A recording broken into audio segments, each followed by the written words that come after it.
सभी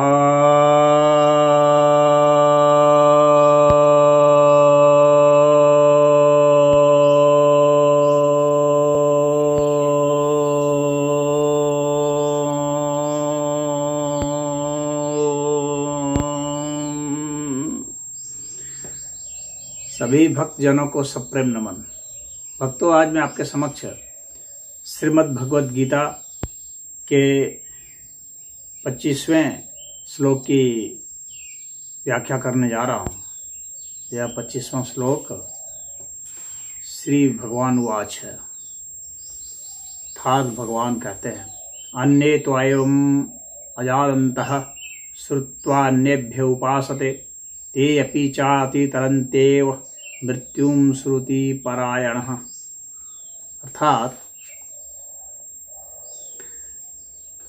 कुछ ऐसे जो भक्त हैं जो कि आध्यात्मिक जिज्ञासा, ज्ञान और उस विषय में कोई प्रवृत्ति नहीं रखते हैं, अनजान है बिल्कुल अध्यात्म से, तो ऐसे भी जो व्यक्ति हैं वे सिद्ध योगियों से मिल करके, सिद्ध संतों से मिल करके, उनका सुन करके और उनकी आज्ञा मान करके, उनको श्रद्धापूर्वक उनकी उपासना करके वे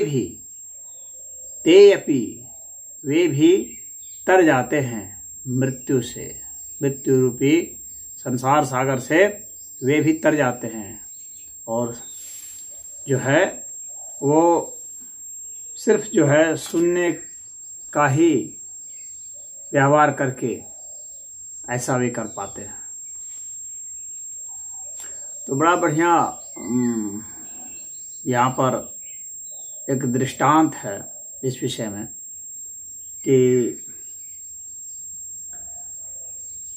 सत्यकाम जो कि जाबाली का पुत्र था, और सत्यकाम के गुरु गौतम ऋषि थे, तो उन्होंने कहा कि तुम जाओ और गौओं को चराओ।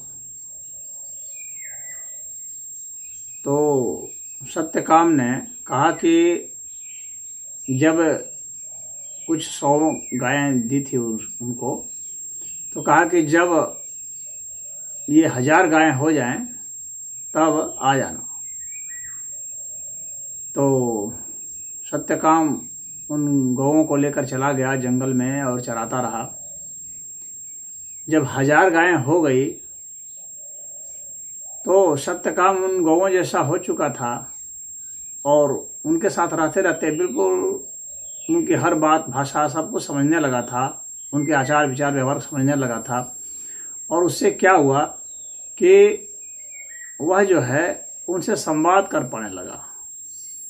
उनका चित्त, सत्यवान का जो चित्त था, सत्यकाम का जो चित्त था, वह गौ भैंसों के साथ, पशु पक्षियों के साथ एक जैसा हो गया।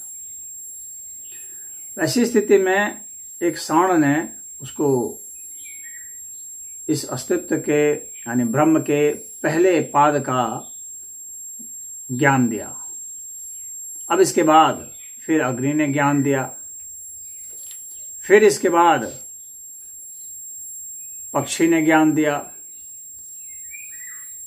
हंस पक्षी ने ज्ञान दिया तीसरे पाद का, और फिर मृदुग नाम का पक्षी होता है, मृदगु, जो कि ऐसे पानी वानी में रहता है, तो उस पक्षी ने भी ज्ञान दिया। इस ज्ञान को लेकर के वो अपने गुरु के पास आ गए कि गुरुजी, आपने कहा था 1000 गायों को लेकर आने के लिए, तो 1000 गायें हो गई है, मैं लेके आ गया। और फिर सारी घटना को भी बताया। फिर गौतम ऋषि ने भी उपदेश दिया। इस तरह से गुरु की आज्ञा मान करके बिना कुछ सिखाए ही उसने स्वतः ब्रह्म ज्ञान को पा लिया। तो कोई सिखाए या ना सिखाए, परमात्मा आपको सिखा रहे हैं, आप सीखने के लिए तैयार हो, और गुरु की आज्ञा मान करके ही ऐसा हो सकता है।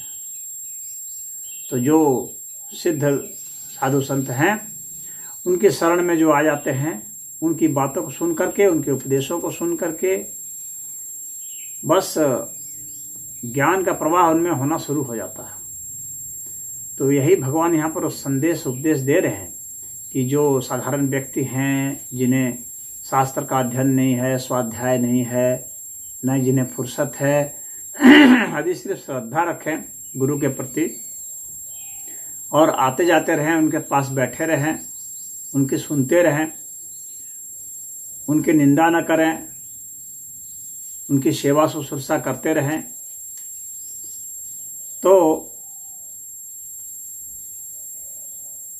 वो सब कुछ मिल जाएगा जो कि एक साधक को मिल जाता है, सिर्फ सुनने मात्र से, सिर्फ उनके उपदेश सुनने मात्र से।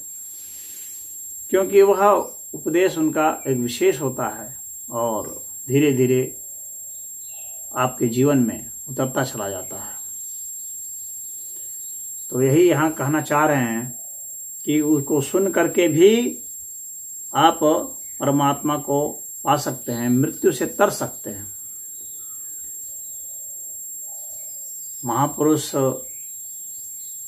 जो हैं वे ज्ञान के पुंज हैं, उनके रोए रोए से हर जगह से ज्ञान प्रस्फुटित होते रहते हैं, और आप उनके प्रभाव में आ करके आप भी धीरे धीरे उनके जैसा होने लगते हैं।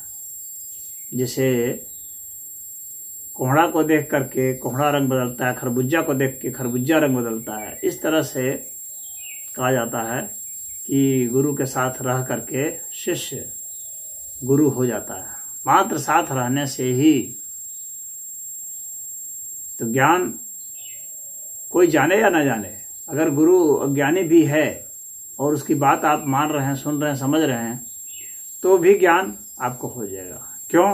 क्योंकि परमात्मा तो जान रहे हैं ना, ज्ञान तो परमात्मा के से ही आना है, परमात्मा की तरफ से ही ज्ञान आना है। तो गुरु अगर अज्ञानी भी है, मूर्ख भी है, तो भी ज्ञान आ जाएगा यदि श्रद्धा है तो, क्योंकि श्रद्धा महत्वपूर्ण है। गुरु की निंदा शिकायत करने वाले, गुरु की सेवा नहीं करने वाले, गुरु की आज्ञा नहीं मानने वाले, तो वैसे लोग फिर इसमें नहीं सफल होंगे।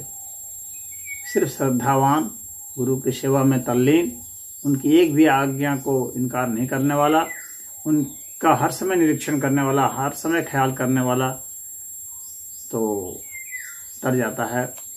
उससे स्वतः ज्ञान उपलब्ध होने लगता है, क्योंकि ज्ञान तो परमात्मा से आना है, परमात्मा गुरु के माध्यम से आ जाता है।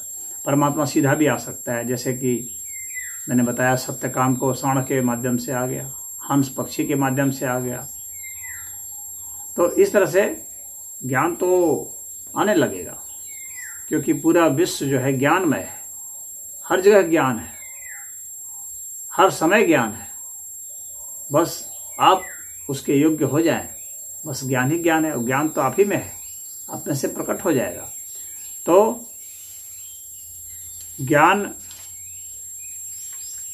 आ जाना बिल्कुल संभव है, सिर्फ सुनने मात्र से ही, सिर्फ स्थिर हो जाने मात्र से ही, सिर्फ उसके लिए तैयार हो जाने मात्र से ही।